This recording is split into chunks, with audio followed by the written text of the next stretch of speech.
Film की शुरुआत होती है और हम देखते हैं डल्टन फैमिली, बेन, लुइस और उनकी 11 साल की बेटी एग्नेस इटली के एक छोटे से रिसोर्ट में पहुंचे हैं, उम्मीद के साथ कि ये उनके लिए एक पीसफुल वेकेशन होगा। लेकिन बेहतरीन नज़ारे होने के बावजूद बेन और लुइस को यहाँ का माहौल फुली एंजॉय करना मुश्किल लग रहा है। उनकी बेटी एग्नेस एक रेबिट डॉल को अपने साथ रखती है जिसका नाम होपी है, जो उसे कंफर्ट देती है। होपी की प्रेजेंस से ये दिखाई देता है कि एग्नेस दूसरों बच्चों से थोड़ी ज्यादा सेंसिटिव या एंग्जियस हो सकती है, जो इस बात का इशारा है कि फैमिली इमोशंस और कंफर्ट को वैल्यू करती है, चाहे वो थोड़ा अलग ही क्यों न लगे। बेन और लुइस को अपने वेकेशन में उतना मजा नहीं आ रहा है क्योंकि वो और लोगों के साथ घुल मिल नहीं पा रहे हैं। वे किसी जेन्युइन कनेक्शन के लिए तरस रहे हैं, लेकिन उनकी मुलाकात सिर्फ छोटी इंस्पायरिंग बातें करने वाले एक डैनिश कपल से हो रही है, जो उन्हें थोड़ा बोर लगते हैं। ये लिमिटेड सोशल एंगेजमेंट उनकी आइडियल वेकेशन को खराब कर देता है। डैनिश कपल दोस्तों जैसा बिहेव करते हैं, लेकिन बेन और लुइस को वो कनेक्शन नहीं मिल रहा जो वो ढूंढ रहे हैं, जिस वजह से वो एक फॉरेन सेटिंग में थोड़ा आइसोलेटेड फील कर रहे हैं, जहाँ लैंग्वेज, कल्चर और मीनिंगफुल कनेक्शन उनसे दूर दूर लग रहे हैं। एग्नेस अपने फेवरेट टॉय होपी को खो देती है। उसके पेरेंट्स उसकी टेंशन देखकर थोड़ा परेशान हो जाते हैं। तभी एक ब्रिटिश कपल पेडी और सियारा फेल्ट उसके पास होपी वापस लेकर आते हैं। उनका शांत और थोड़ा परसुएसिव अंदाज और उनके म्यूट बेटे एंड का प्रेजेंस डल्टन फैमिली को अपनी तरफ खींच लेता है। एग्नेस को उनका दोस्ताना अंदाज काफी पसंद आता है, जिससे वो बहुत अच्छा महसूस करती है। पेडी और सियरा का नेचर इतना एफर्टलेसली चार्मिंग है कि उनका वार्म अप्रोच एग्नेस के पेरेंट्स बेन और लुइस डल्टन को भी आराम से रिलैक्स करने और उनके साथ कनेक्ट होने का चांस दे देता है। एक लंच के दौरान डेल्टन्स और फेल्ट्स और करीब आ जाते हैं। बेन, जो अभी अभी अपनी फैमिली के साथ लंदन शिफ्ट हुआ है अपने काम के लिए, अपने लाइफ के इस नए ट्रांजिशन के स्ट्रगल्स के बारे में खुल के बात करता है। लुइस, जिसने अपने करियर को छोड़ दिया ताकि मूव के टाइम फैमिली का सपोर्ट बन सके, अपने हस्बैंड के साथ क्वाइटली सुन रही होती है जब बेन अपने फैमिली के लिए स्टेबिलिटी लाने की उम्मीदें और इनसिक्योरिटीज शेयर करता है। पेडी, जो ध्यान से बेन की बातें सुन रहा होता है, कैजुअली सजेस्ट करता है कि डल्टन्स उनके और सियरा के स्टेट पे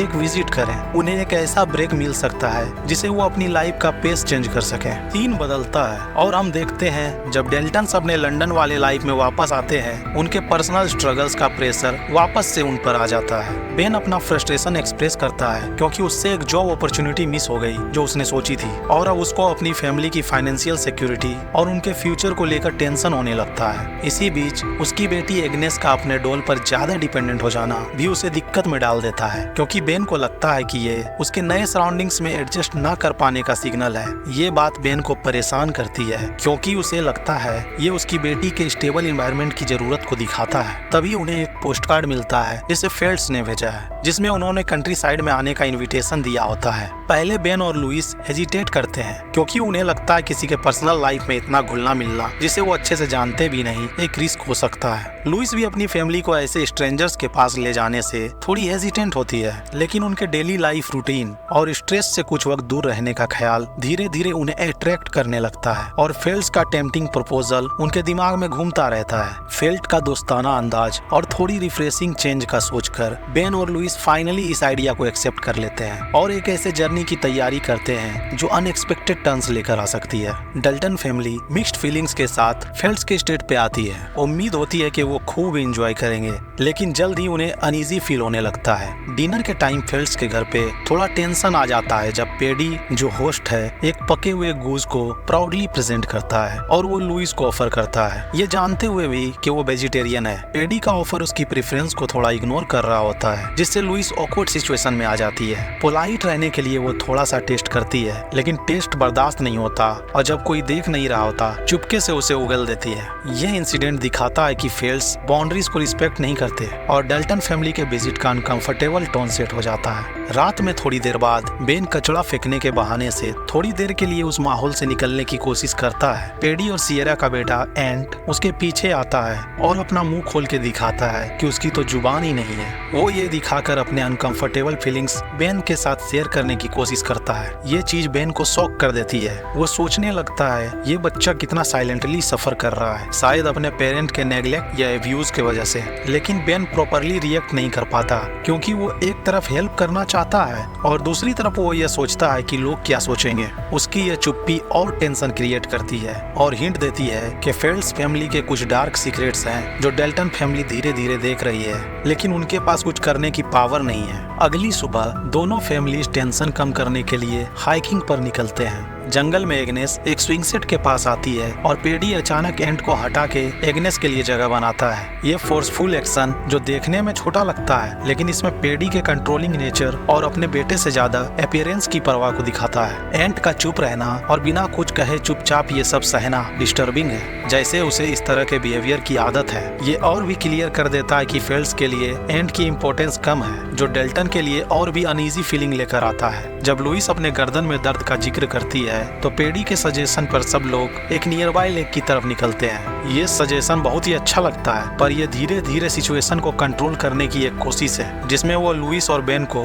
अपने अनकंफर्टेबल होने के बावजूद अपने तरीके फॉलो करने के लिए मजबूर कर रहे हैं। लुइस अपने घबराहट को बेन से शेयर करती है, जो उसकी तरह ही घबरा रहा है, पर फिर भी टेंशन अवॉइड करने के लिए वो पेडी के प्लान्स को फॉलो करते हैं। इस अनकंफर्टेबल फीलिंग को और बढ़ाते हुए सिएरा उन्हें एक नजदीकी रेस्टोरेंट में डिनर के लिए इनवाइट करती है, जहां एंट का बेबी सीटर दोनों बच्चों का ख्याल रखेगा। ये ऑफर ऐसा लगता है जैसे बच्चों को पेरेंट्स से अलग करने का एक बहाना है, जो डेल्टन्स के लिए डेंजर का सिग्नल दे रहा है, क्योंकि वो फेल्स के असली इंटेंशन पर शक करने लगते हैं। इस रात और अगले दिन तक डेल्टन्स का फेल्स के साथ डिस्कम्फर्ट और बढ़ जाता है, क्योंकि वो धीरे धीरे महसूस करते हैं फेल्स उन्हें कंट्रोल करने की कोशिश कर रही है, वो अपनी हदें पार कर रहे हैं। हर इंटरेक्शन में फेल्स का दूसरों के वेलबींग के प्रति डिसरिगार्ड के डिस्टर्बिंग हिंट्स दिखाई देते हैं, जो डेल्टन्स को पोलाइटनेस और ऑब्लिगेशन के जाल में फंसा देते हैं, उन्हें उनके सस्पिशंस पर एक्ट करने से रोक देते हैं। पेडी और सिएरा अपने एक्टिव सेक्स लाइफ के बारे में ओपनली बात करते हैं, जिससे लुइस को ये कन्फेस करना पड़ता है कि उसका बेन के साथ इंटीमेसी कम हो गया है, जो बेन को शर्मिंदा कर देता है। ये बात और गहरी हो जाती है जब पेडी और सिएरा टेबल के नीचे प्रिटेंड करते हैं कि वो इंटीमेट एक्ट कर रहे हैं, जैसे वो लुइस और बेन को डिस्टर्ब करना चाहते हैं। ये डिस्टर्बिंग मोमेंट दिखाता है कि पेडी और सिएरा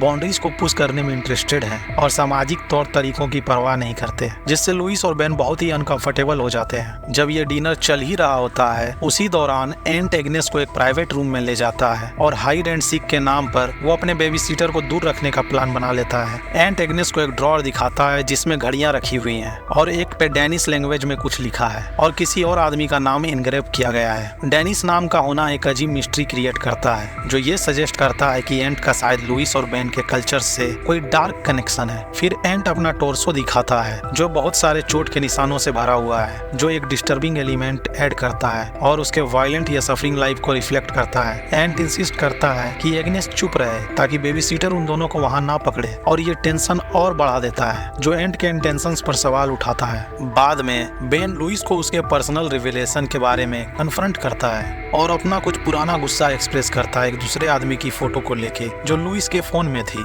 दोनों अपने इश्यूज को डिस्कस करते हैं और पेचअप कर लेते हैं, लेकिन उन दोनों के बीच में जो कुछ भी होता है ये अनदेखा नहीं रहता, क्योंकि पेडी चुपके से उन्हें देख रहा होता है। ये इस बात का इंडिकेशन देता है कि शायद उसके कुछ अल्टेरियर मोटिव्स है, या फिर वो बस दूसरों के रिलेशनशिप्स में इंटरफेयर करना एंजॉय करता है। रात के वक्त लुइस उठती है और अपने बच्चों को चेक करती है, पर वो देखती है कि एग्नेस अपने बेड में नहीं है। वो घबरा जाती है और घर में ढूंढती है और आखिर में अपने बेटी को सिएरा के बेड में पाती है, जो उसके मन में कुछ सवाल उठाता है एग्नेस और सिएरा के इंटेंशंस के बारे में, जो लुइस की डिस्कम्फर्ट को और बढ़ा देता है। ये सब चीजें जो हो रही है ये दिखाती हैं कि पेडी और सिएरा के इंटेंशंस शायद जितने हार्मलेस दिखते हैं उतने हैं नहीं। लुइस का अपनी बेटी के प्रति जो खतरा महसूस हो रहा है वो एक माँ का प्रोटेक्टिव इंस्टिंक्ट को दिखाता है। ये उसके लिए एक ब्रेकिंग पॉइंट बन जाता है। वो ये डिसाइड करते हैं कि अब उन्हें यहाँ से निकलना है। बिना किसी से मिले वो चुपके से निकल जाना चाहते हैं, क्योंकि अब उनका डिस्कम्फर्ट लेवल बहुत ज्यादा बढ़ गया है। लेकिन उनका ये प्लान फेल हो जाता है, क्योंकि एग्नेस को याद आता है कि वो अपने खिलौने होपी को वहीं पर भूल गई है। ये चीज उसके अंदर घबराहट को और बढ़ा देती है और कार में वो बेन की सीट पर किक करना शुरू कर देती है, जिसकी वजह से ऑलमोस्ट एक एक्सीडेंट होते होते रह जाता है। ये मोमेंट दिखाता है कि एग्नेस का खिलौने के साथ कितना स्ट्रॉन्ग अटैचमेंट है, जो फैमिली के बढ़ते हुए टेंशन के बीच उसकी इनोसेंस को रिप्रेजेंट करता है। बेन प्रेशर में आकर ना चाहते हुए भी ये डिसाइड करता है कि वो डोल को लेने वापस जाएगा, लेकिन उनका प्लान फिर बैकफायर कर जाता है। पेडी और सिएरा ऑलरेडी उठ चुके होते हैं। उनका रिएक्शन से ऐसा लगता है कि डेल्टन फैमिली ने उन्हें धोखा दिया है। यह मोमेंट कॉन्फ्लिक्ट का एक इम्पोर्टेंट पॉइंट बन जाता है, जब लुइस ओपनली अपनी नाराजगी लास्ट नाइट के इवेंट्स पर शेयर करती है। सिएरा का रिएक्शन भी इंटरेस्टिंग है। वो सॉरी फील करती है और बताती है कि उन्होंने अपनी एक और बेटी मेरी को खो दिया था, जो उसकी मदरली इंस्टिंक्ट को शो करता है। ये खुलासा एटमॉस्फेयर को थोड़ा सॉफ्ट बना आता है, जिससे डेल्टन फैमिली की घबराहट अब सिंपैथी की तरफ शिफ्ट हो जाती है और सिचुएशन की कॉम्प्लेक्सिटी को समझने लगती है। इसी बीच पेडी और बेन का फॉक्स हंटिंग पर जाना बेन के लिए टेंशन को रिलीज करने का काम करता है। सीन बदलता है और हम देखते हैं लुइस बहुत अपसेट हो जाती है जब सिएरा एग्नेस के ईटिंग हैबिट्स के बारे में पॉइंटेड कमेंट्स करती है। सिएरा का इंटेंशन हल्का सा मजाक करना लगता है, पर इसका असर क्लियरली नेगेटिव है,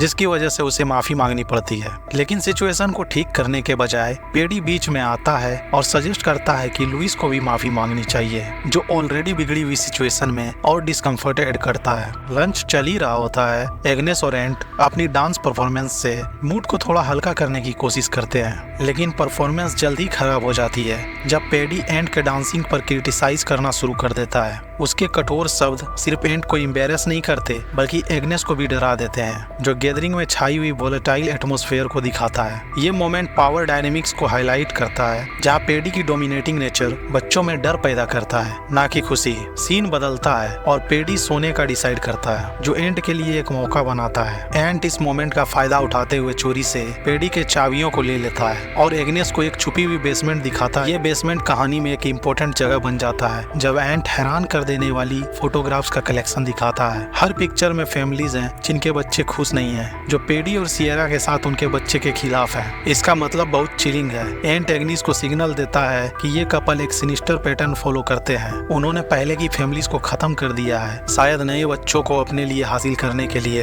डेल्टन फैमिली का दुख भरा सफर एक जरूरी मोड़ पर पहुंचता है जब बेन और लुइस पेडी और सिएरा के बारे में सच्चाई समझते हैं। वो वहाँ से निकलने की कोशिश में एक कहानी बनाते हैं कि उनकी बेटी एग्नेस का पहला पीरियड आया है और उन्हें वहाँ से जाना पड़ेगा। लेकिन उनका प्लान तब बदल जाता है जब उन्हें पता चलता है कि उनकी गाड़ी का टायर पंचर हो गया है। तनाव और भी बढ़ जाता है जब एग्नेस देखती है कि उसका प्यारा डॉल होपी फिर से गायब है। इससे एक परेशान खोज शुरू होती है, जहाँ पेडी बेन को बताता है कि डॉल गटर में फंसा हुआ है। सीढ़ियाँ चढ़कर बेन होपी को निकालता है, लेकिन उसे यह देखकर बहुत बुरा लगता है कि होपी को काट दिया गया है, जो उनकी सिचुएशन के खराब होने का सिग्नल है। जब डेल्टन्स भागने की तैयारी करते हैं, एग्नेस एक शॉकिंग सीन देखती है जहाँ पेडी एंट को लेक में फेंक देता है। बेन तुरंत एंट को बचाने के लिए दौड़ता है, जिससे लुइस और एग्नेस खुद को अकेला महसूस करती हैं। इसी बीच लुइस एग्नेस के साथ भागने की कोशिश करती है, लेकिन पेडी रिमोट से गेट को बंद कर देता है। जब तक बेन एंट को पानी से निकालता है, तब तक पेडी और सिएरा मिलकर लुइस और एग्नेस को गन पॉइंट पर होस्टेज बना लेते हैं। सीन चेंज होता है और हम देखते हैं पेडी लुइस से पैसा ट्रांसफर करवा रहा है और बेन और बच्चों को सिएरा ने गन पॉइंट पर रखा है। अपनी बेटी को बचाने के लिए लुइस अपने पॉकेट से एक बॉक्स कटर को निकालती है और उसे पेडी के चेहरे पर अटैक करती है, जिससे पेडी बुरी तरह घायल हो जाता है। और फिर लुइस और सिएरा का आमना सामना होता है, जिसमें लुइस सिएरा से बंदूक छीन लेने में कामयाब हो जाती है।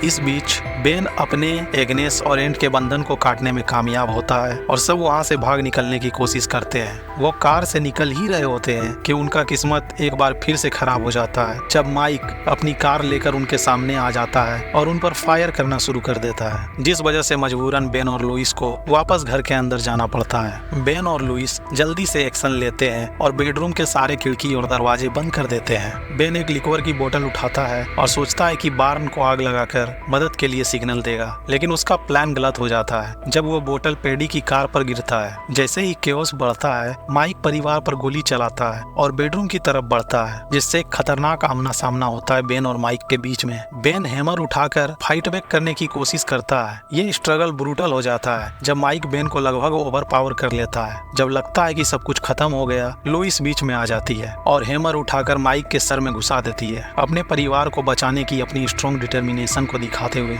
ये सीन और भी इंटेंस हो जाता है जब पेडी अटैक करता है, लेकिन लुइस ड्रेन क्लीनर का इस्तेमाल करके उसका चेहरा जलाती है। जैसे जैसे टेंशन बढ़ता है, लुइस अपनी हिम्मत ना हारते हुए सिएरा को सर पर मार देती है, जो एक ट्रेजिक टर्न ऑफ इवेंट लाता है। यह वायलेंट इनकाउंटर सिएरा को छत से गिरने पर मजबूर कर देता है, जिससे उसकी डेथ हो जाती है और एक्सीडेंटली सीढ़ी भी गिर जाता है, जो फैमिली के परेशानियों को और बढ़ा देता है। बेन अपने परिवार को बचाने के लिए अपनी हिम्मत दिखाता है और छत से कूद जाता है, लेकिन इसी दौरान उसके पैरों में चोट लग जाती है। वो गिरी हुई सीढ़ियों को उठाकर सभी को सेफली नीचे उतारने में मदद करता है। ये हिम्मत का काम बेन की फैमिली के लिए कमिटमेंट को दिखाता है। उनके भागने के बीच पेडी एक बार फिर से आ जाता है और उनको रुकना पड़ता है। पेडी ने एग्नेस को गन पॉइंट पर रखा है। उसका ये कहना है कि वो एग्नेस को उठा लेगा जब सिएरा मर गई है। पेडी का प्लान उसके पेरेंट्स को खत्म करने का एक अर्जेंसी और खतरनाक सिचुएशन बनाता है, जो दिखाता है वो कंट्रोल बनाए रखने के लिए कितना दूर तक जा सकता है। एक अच्छा मौका देखकर एग्नेस अपनी हिम्मत दिखाती है और पेडी के पेट में एक कीटामाइन नीडल घुसा देती है। ये वही इंजेक्शन है जो पेडी उसे देने वाला था, जिसके कारण पेडी बेहोश होने लगता है। ये हिम्मत भरा एक्ट एग्नेस की ग्रोथ को दिखाता है, जिसमें वो अब सिर्फ एक शिकार नहीं है बल्कि अपने फैमिली के सर्वाइवल के लिए एक एक्टिव पार्टिसिपेंट बन गई है। वो वहाँ से निकलने वाले होते हैं, तभी एंट एक बड़ा सा ईंट उठाता है और पेडी के सर पर उससे बार बार मारता है, जिससे पेडी की वहीं मौत हो जाती है। और लास्ट में बेन और लुइस एंट और एग्नेस के साथ वहाँ से एक कार में निकल जाते हैं। एक प्यारे से जेस्चर में एग्नेस अपने प्यारे टॉय होपी को एंट को देती है।